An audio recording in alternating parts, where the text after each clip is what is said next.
Olá, turma! Olá, oitavo ano, tudo bem, gente? Estou de volta, a professora Michele Carvalho.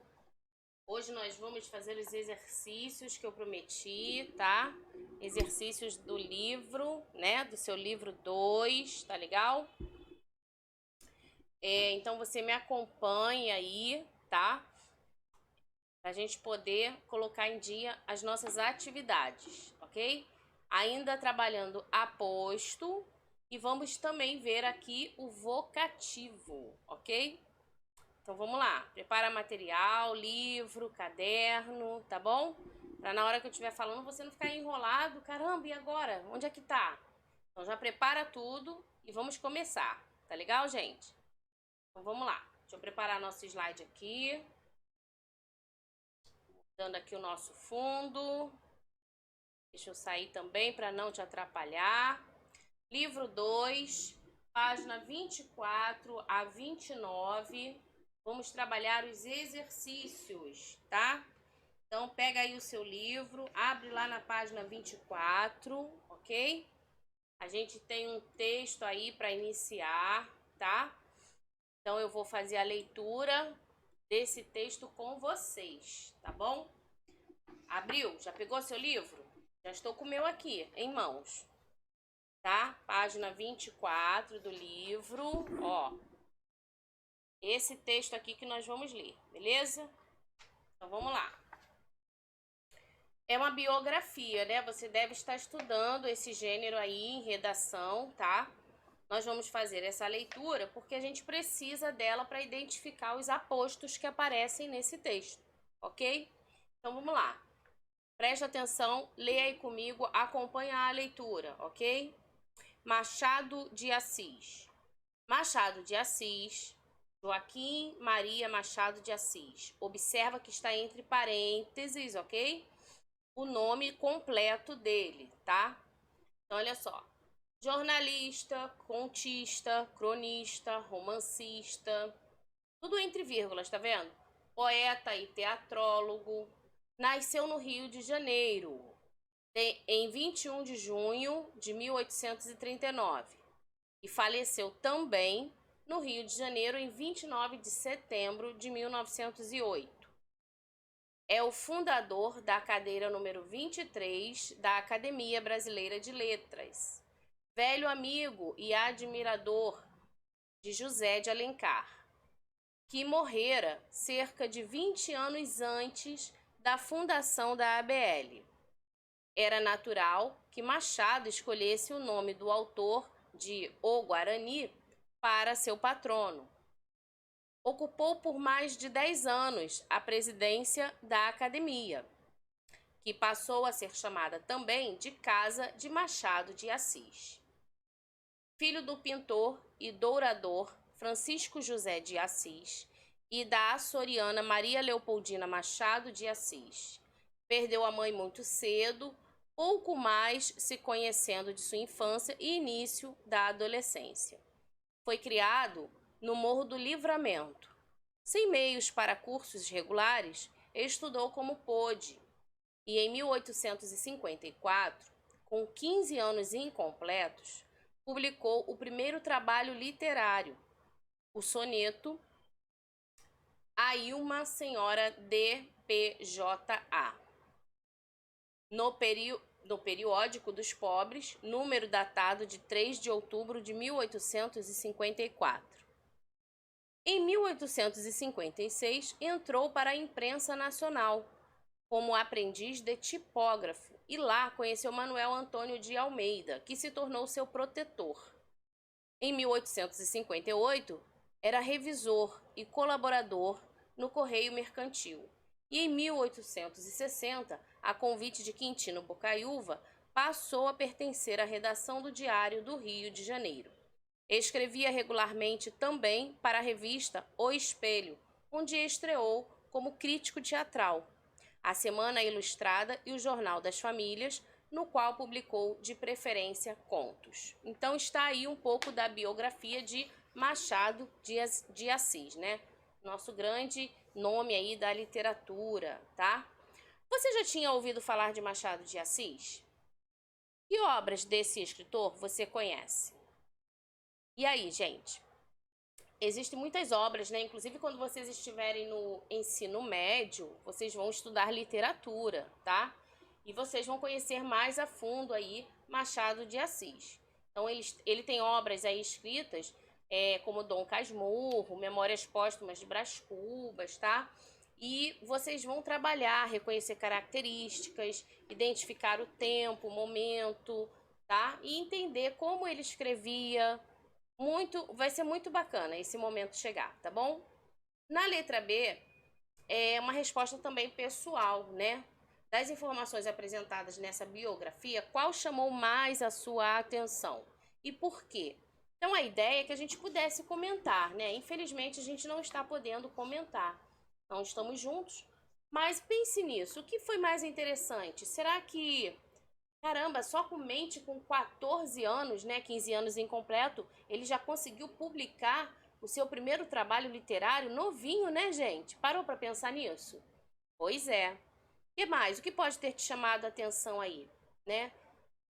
Ele não cruzou os braços devido à situação não ser tão favorável assim para ele estudar, né? Então ele buscou conhecimento de alguma forma.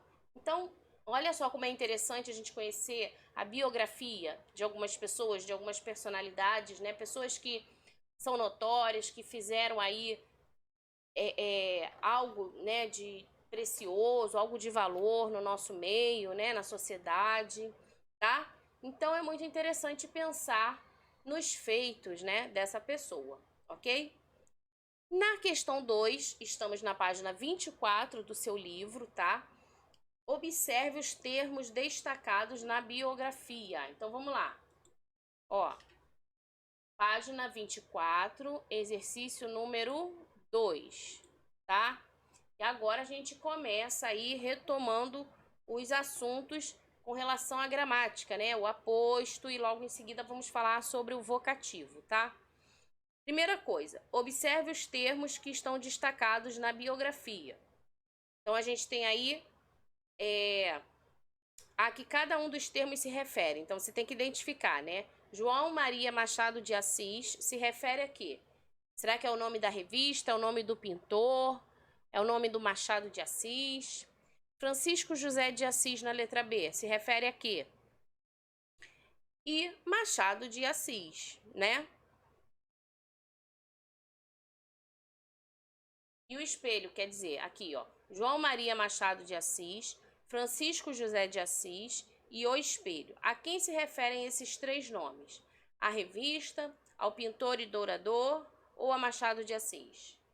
Então, se a gente leu a biografia, a gente consegue identificar, né, quem é João Maria Machado de Assis. Vamos ver? É o Machado de Assis, né? Olha o sobrenome dele aqui, tá? Repara que ele aparece no texto entre parênteses, né? É um aposto, tá? É um aposto aí que está tornando próprio, né? Especificando pra gente quem é essa, qual o nome dessa pessoa ao certo, tá? A letra B, Francisco José de Assis, se refere ao pintor e dourador, né? Pintor e dourador.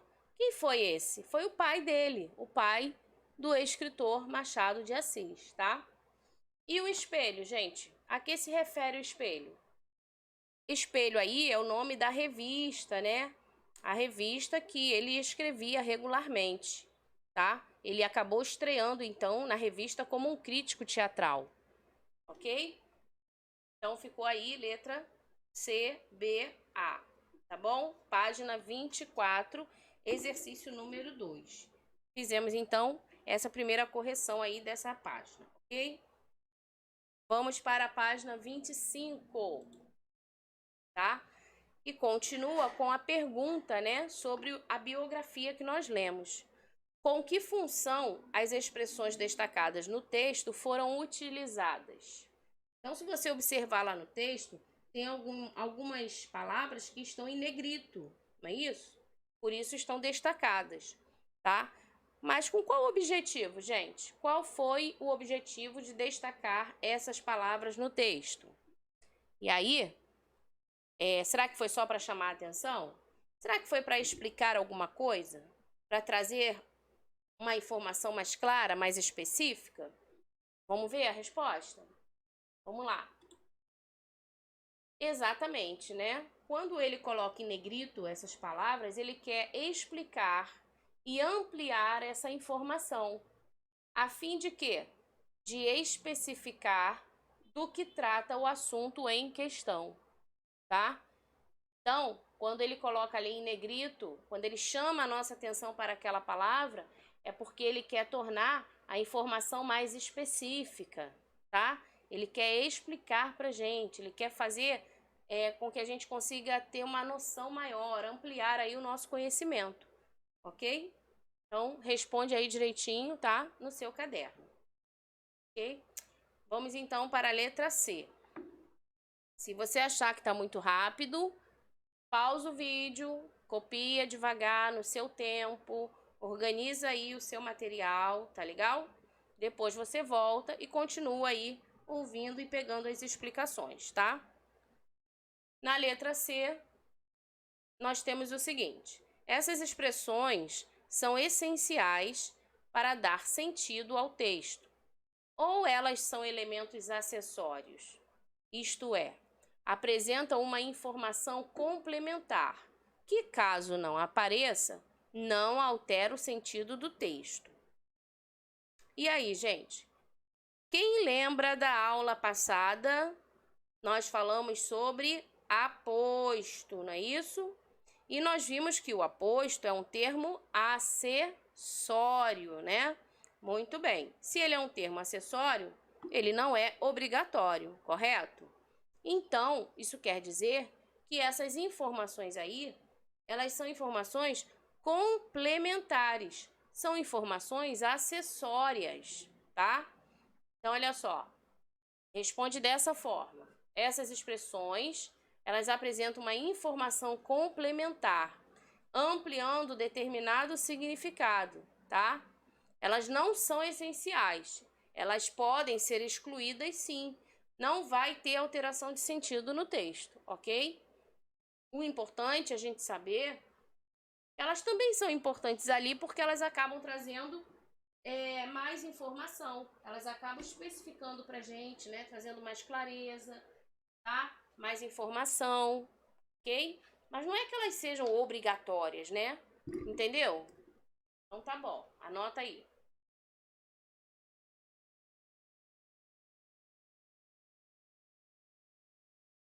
Então vamos lá para a próxima questão. Número 3 da página 25. Tá comigo aí, gente? Página 25, hein? Número 3, tá? Já respondemos a letra B e a letra C. Vamos agora para número 3. Releia os trechos destacados na biografia de Machado de Assis e responda qual foi o sinal de pontuação utilizado para isolar um desses trechos. Lembra que logo no início do texto, quando eu comecei a ler, eu falei, ó, observa que está entre parênteses, né? Então, um dos sinais aí são os parênteses, tá? Em que acrescenta o nome completo de Joaquim Maria Machado de Assis, ok? Então, se você falou aí, se você observou, né, os parênteses, você acertou, porque é ele mesmo, tá? E aí, na aula passada, nós vimos, né, que outros sinais também podem trazer aí, indicar pra gente o aposto. As vírgulas, os dois pontos, o travessão, tá bom? Só relembrando aí pra você, tá? Vamos lá, então, continuando aí. Estamos corrigindo a página 25. Estamos no número 3, indo para o número 4. Só que na página 25, antes de irmos para o número 4, repara só. Dentro de um quadrinho aí tem uma explicação. Acompanha aí a leitura comigo. Diz assim, ó. As expressões destacadas na biografia foram empregadas com o objetivo de explicar o termo anterior a que ou a quem elas se referem. Se você puder, sublinhe esse trecho aí porque é importante. Quando você for estudar para a prova, você vai ver que está sublinhado, você vai perceber Você vai lembrar, inclusive, que essa parte é importante para você entender, tá? Então, a gente está falando de quê? De aposto, né? O que é o aposto? É aquele termo acessório, aparece no texto para explicar um termo que já foi mencionado. Ele pode estar entre vírgulas, ele pode estar entre parênteses, ele pode estar entre travessões, tá bom? Então, sublinhe isso aí que é importante. Aí ele pede para a gente observar o exemplo abaixo. Olha só. Machado de Assis, abre parênteses, João Maria Machado de Assis, fecha parênteses, tá vendo? Ele circulou o nome todo e ele acrescentou uma setinha indicando aí que é o nome completo do Machado de Assis, que ficou, né, mais conhecido aí pelo seu sobrenome final, tá? Esse termo, ele é chamado então de aposto, ok? Os apostos, eles podem aparecer entre as vírgulas, entre parênteses, travessões, dois pontos, como eu já havia falado, tá? Só estou terminando a leitura aqui com você. Exemplos, ó, Joaquim era um intelectual. Quem é Joaquim, gente? Repara que entre vírgulas está dizendo quem é Joaquim, filho de Francisco. Reparou? Então, o aposto aí é justamente esse trecho que está em negrito, entre as vírgulas, tá? Explicando pra gente quem é o Joaquim. Priscila, travessão. Estudante muito dedicada, outro travessão. Conseguiu notas altas nas provas. Então, veja, quem é Priscila? Ah, uma estudante muito dedicada. Então, essa parte aí é que é o aposto, tá? Valorizamos duas coisas, dois pontos. Que coisas são essas que nós valorizamos? A vida e a liberdade. Então, a vida e a liberdade são o aposto. Tá legal, gente? Deu para entender? Então, vamos seguindo aí para o número 4 da página 25, tá? Além de complementar uma informação, o aposto ele pode ser apresentado de outras formas e com outras funções. Olha só o exemplo que nós temos aí, que são as capas de livro. Vamos dar uma lida. John Green, né? Autor de A Culpa é das Estrelas. Aí lá embaixo. O Teorema Caterine, tá? Aí o outro livro, ó, Nárnia, tá vendo? Nárnia, tá? E ao lado nós temos, parece ser um livro de receitas, não é isso? Carnes vermelhas. Vamos ver então? Vai comigo lá para a página 26. Isso, na página 26 temos a pergunta referente a essas capas aí. Que elementos mais chamam a sua atenção em uma capa do livro e por quê? É lógico que essa resposta aí, gente, cada um vai dar a sua, né? Eu vou dar aqui sugestões de respostas, tá? Então, quando a gente pega um livro, de imediato a gente olha o quê? As imagens, as ilustrações, não é isso? Se o título tiver bem chamativo, bem atrativo, em caixa alta, a gente também presta atenção nele, né? A gente também verifica o nome do autor, para saber quem escreveu, se é um autor conhecido ou não é isso? A editora, o nome da editora, a gente também costuma se interessar, né? Então, tem muitas informações que a gente pode prestar atenção olhando para a capa de um livro, tá? Então, neste caso, você pode responder dentro dessa sugestão aqui, ó, imagens ilustrativas, título, nome do autor, nome da editora, entre outros, ok? E aí você justifica porque cada um tem a sua experiência, né? Tá bom? Ainda na página 26, ó, estamos na página 26, tá, pessoal? Número 5. Releia as seguintes informações das capas apresentadas. Então, nós temos aí, letra A, o Teorema Caterine. Letra B, as Crônicas de Nárnia, dois pontos, o Leão, a Feiticeira e o Guarda-Roupa. Letra C, receitas de bacalhau, salmão, atum, linguado, todas com fotos, tá? Os termos destacados, então, se você observar no seu livro, tem umas partes que estão em negrito, correto? Esses termos destacados, eles são os apostos, tá? Com que função cada um deles foi utilizado? E ele pede para você fazer, então, essa relação. Vamos lá? Ó, nós temos como letra A. Peraí. Vou voltar aqui. Tá. Nós temos aí. Resumir termos expressos anteriormente. Enumerar itens referentes a um termo anterior. E especificar uma palavra. Então, dentre aqui o Teorema de Caterine, as Crônicas de Nárnia, as Receitas de Bacalhau, como é que ficou aí a sua numeração? Qual é o livro, qual é a capa, né, que resume os termos expressos anteriormente? Ó, é a letra C.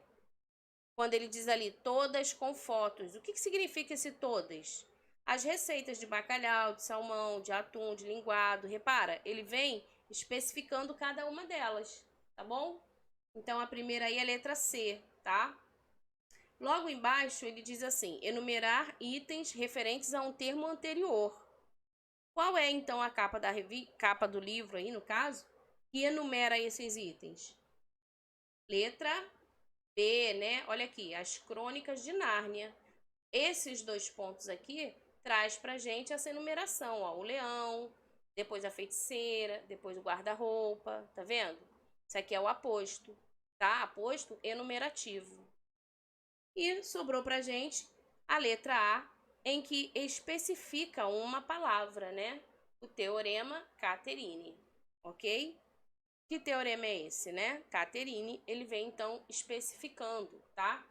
Lembra que eu já expliquei que quando ele especifica é porque ele torna algo particular, algo próprio dele, tá bom? Muito bem. Feito, então ficou letra C, B, A, tá? Logo abaixo você tem aquela explicação que nós já vimos na videoaula passada, né? Os tipos de aposto, aposto explicativo, aposto especificativo, aposto enumerativo, aposto resumitivo. E abaixo tem um exemplo para cada tipo de aposto. Você pode e deve escrever aí no seu caderno esses exemplos, tá? Sublinhar, circular ou até negritar, se você tiver uma canetinha de cor diferenciada, tá bom? Por quê? Porque à medida que você vai destacando, você vai identificando, né? Fica mais fácil para você, tá legal? Então faça aí. Na questão 6, que é essa aqui, ó, nas orações a seguir, você vai sublinhar os apostos e classificá-los em explicativo, especificativo, resumitivo e enumerativo, tá? A, B, C e D, uma para cada. Então, vamos fazer a leitura das orações. Vamos observar o que está sublinhado, ok? Essas frases no seu livro está na página 27, tá? Se você não estiver acompanhando aí porque está rápido, né? Você para o vídeo, dá uma pausa aí, tá bom? Então vamos lá, vamos fazer a leitura indo para a página 27. Eu coloquei também as frases aí na tela, tá legal? Então olha só, a primeira tá aqui embaixo. Valcir Carrasco, escritor, acompanha aí comigo, olha a setinha. Valcir Carrasco, escritor, vírgula, dramaturgo e autor de novela, vírgula, ganhou o prêmio Jabuti na categoria Adaptação em 2017. Quem é Valcir Carrasco, pessoal? Aí ele vem explicando pra gente, ó, tá vendo? Ele é escritor, ele é dramaturgo, ele é autor de novela também. Ah, legal. Então ele acrescentou aqui aposto explicativo, tá? Letra A. Marca aí. Na segunda frase, olha só. Eu adoro comidas com sabores fortes. 2 pontos. Feijoada, moqueca, acarajé e tacacá. Olha isso. Que tipo de aposto é esse? Repara que ele vem como se estivesse ali enumerando.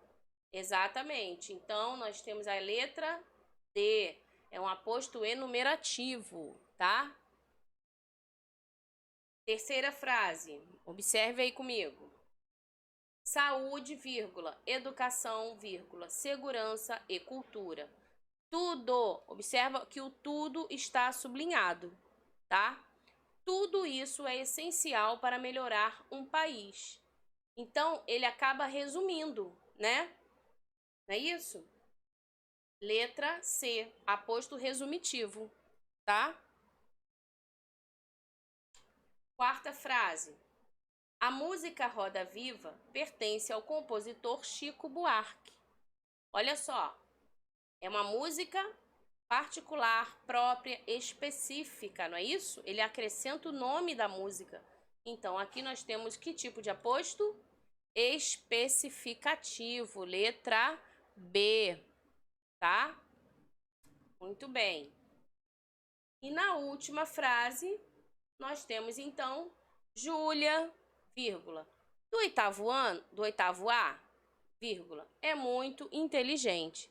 Então, ele acaba aí explicando pra gente quem é essa Júlia, né? Esse aposto é um aposto explicativo, tá, gente? Conseguiu identificar? Página 27, ok?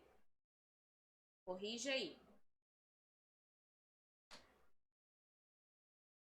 Vamos, então, seguindo para a página 20, faltam duas, tá?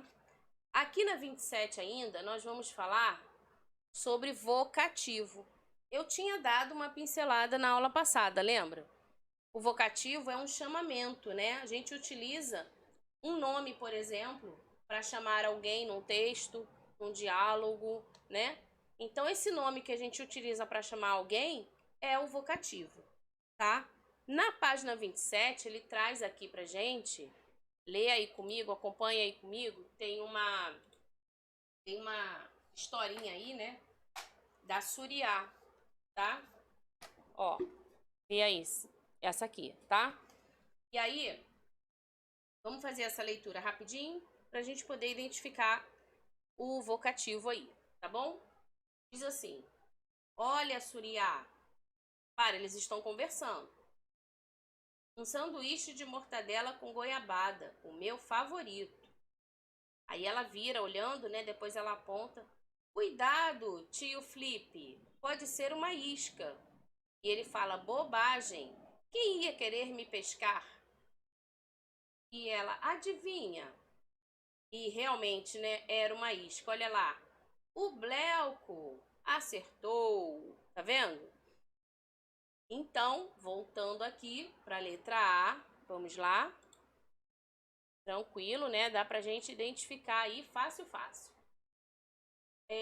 Primeiro, vamos entender aí o que pode ser o gerador de humor nessa tirinha, gente. O tio Flip, ele não acreditava, não é isso? Na fala da sobrinha dele aí, né? Que ele poderia ser uma isca feita aí pelo Bleuco, não é isso? Então, esse é o ponto, né? Ele acabou sendo uma isca e ele não acreditava nisso, tá? Gente, o fato que gera humor numa tirinha, numa história em quadrinho, é justamente o fato inesperado, tá?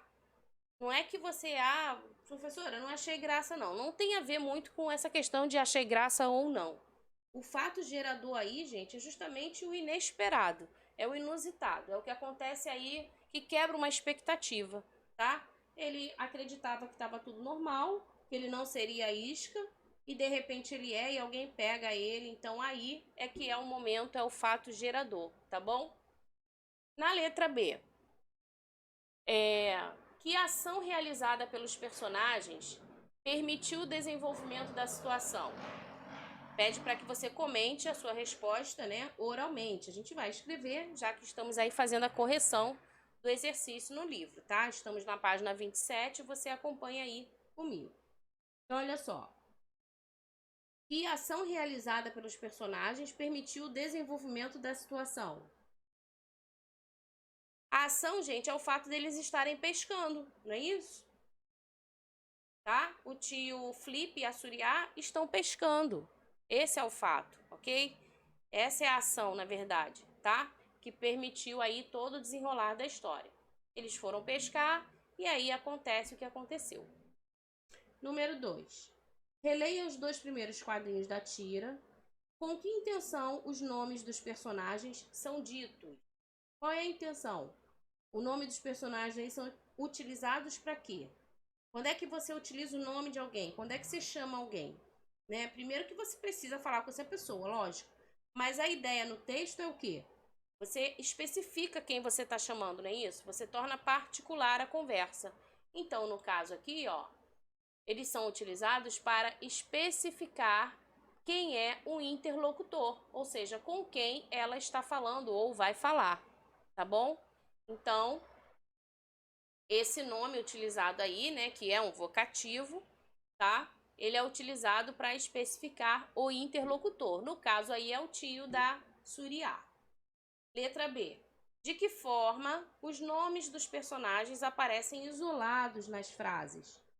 Quando fala em isolado, gente, é porque é separado. Então, existem vírgulas, né, que acabam isolando, separando essas palavras no texto, tá? Então, se você observar, elas estão aí isoladas pela vírgula, tá legal? Ok? Muito bem. Vamos para a página 28. Opa, deixa eu voltar aqui. Na página 28, eu não coloquei na tela, eu vou seguir com você aqui no livro, tá? E você me acompanha aí, tá? A letra C da página 28, esses nomes foram utilizados para quê, gente? Para explicar um termo anterior ou para chamar a pessoa com quem se está falando? Para chamar, né? Para chamar a pessoa com quem se está falando. Então, você marca aí um xizinho nessa segunda opção da letra C da página 28, tá? Tudo bem? Vamos então para a questão 3, aí embaixo da mesma página. Leia as frases a seguir. Olha só. Paulo, vírgula, venha até minha casa e traga sua mãe. Não dá ideia de que alguém está chamando Paulo? Olha só, Paulo, né? Vírgula. Aí na letra B. Venha até minha casa, Paulo, e traga sua mãe. Repara que Paulo agora está intercalado, ele está no meio aí da oração, entre vírgulas, tá? E olha a letra C. Venha até minha casa e traga sua mãe, Paulo. Reparou? Lá no final agora tem vírgula e o nome da pessoa que, né, do interlocutor também está lá no final da oração, tá? E aí fica óbvio, né, pessoal? Qual é a palavra? Letra A, página 28, lá embaixo, olha só. Que palavra atua como um vocativo nessas frases aí? Nas 3. O nome Paulo, porque é o nome que ela chama, não é isso? Ou essa pessoa aí está chamando, tá? E aí ele pede para explicar em que posição o vocativo foi empregado. Bom, na primeira ele aparece no início da oração, na segunda ele está intercalado e na última ele aparece no final, tá? Tranquila, também é só para você identificar a posição. Na página 29, letra C, acompanha aí. A mudança de posição do vocativo na frase causou alguma alteração no sentido da mensagem? Não, né, gente? Nenhuma. A mudança de posição do vocativo não causa mudança no sentido da mensagem, porque justamente é o nome da pessoa que você está chamando. É um vocativo, tá? E aí, no quadrinho, olha o que está escrito. Como é possível observar pela análise das frases anteriores, o vocativo ele pode aparecer deslocado do enunciado sem causar mudança de sentido na mensagem, tá? Isso acontece porque ele atua de maneira independente dentro da oração, isto é, ele não se liga nem ao sujeito e nem ao predicado, ok? É uma forma, é um nome, né? É o modo como você chama alguém, tá? Pode ser um nome da pessoa, pode ser um apelido, né? Pode ser... Enfim, se você fala mãe, num texto, num diálogo, mãe é um vocativo, tá? Ó, o chefe, né? O chefe tá chamando, o chefe aí, o nome que você atribui é o vocativo, tá? Então, o vocativo é sempre a pessoa com quem você fale e o nome, no caso, né, da pessoa que você está chamando. Tá legal? Nessa tirinha aí do Chachado e Marieta, olha só. Mesma coisa a letra B. Identifique o vocativo na tirinha, depois reescreva a fala em que ele aparece mudando a sua posição. Então diz assim, vamos ler a tirinha? Rapidinho, olha só. Marieta, tu pode me ajudar a terminar um poema? Ele pergunta para ela. Aí ela diz o seguinte: posso. Poesia é minha segunda especialidade. Preciso de uma palavra para rimar com barata. Aí ela mata, mata, pula no colo dele morrendo de medo, né? Ela achou o quê? Que tinha uma barata por ali, né? E ficou então apavorada e se lançou ao colo dele. Na letra A, gente, então, o que causa humor nessa tirinha? Reparou o momento ali, diferente, inusitado, que aconteceu? Justamente o fato dela pular no colo dele achando que tinha uma barata ali e pedindo para ele matar. E na verdade não era nada disso, né? Ele só pediu que ela ajudasse a encontrar uma palavra para rimar com a palavra barata, né? E na B, o vocativo então é Marieta, tá? Ele fala, tu pode me ajudar, Marieta? Repara que o nome, ele aparece entre vírgulas, não é isso? Ele está aí o quê? Deslocado, né? Então, ele também não causa nenhuma mudança de sentido, tá? Marieta, então, é o vocativo, ok? No primeiro quadro, olha só a última questão da página 29. No primeiro quadro, há uma construção comum na língua falada, porém em desacordo com as regras de concordância verbal. Aí ele pede para você trocar ideias, né, conversar com os colegas e os professores e tal, se estivéssemos em sala de aula, né, para que vocês consigam identificar e explicar essa inadequação. Vamos ver se você conseguiu identificar? Vamos lá? Porque há sim uma inadequação com relação a uma concordância inadequada aí. Quando ele diz aí, tu pode, né? Por que está errado? O certo seria o quê? Tu podes. Olha a conjugação aí, né? Segunda pessoa do singular. Ou, como a gente não tem o hábito de usar o tu, você pode. Seria o mais correto, o mais adequado, né? Vamos dizer assim, na nossa língua aqui, no nosso carioquês, né? Tá bom, gente? Então é isso. Faça a sua correção. Se for preciso, assista novamente essa videoaula, tá? Pause o vídeo aí, quantas vezes você precisar. E a gente volta numa próxima aula, tá bom, gente? Tchau, tchau. Fiquem com Deus, se cuidem.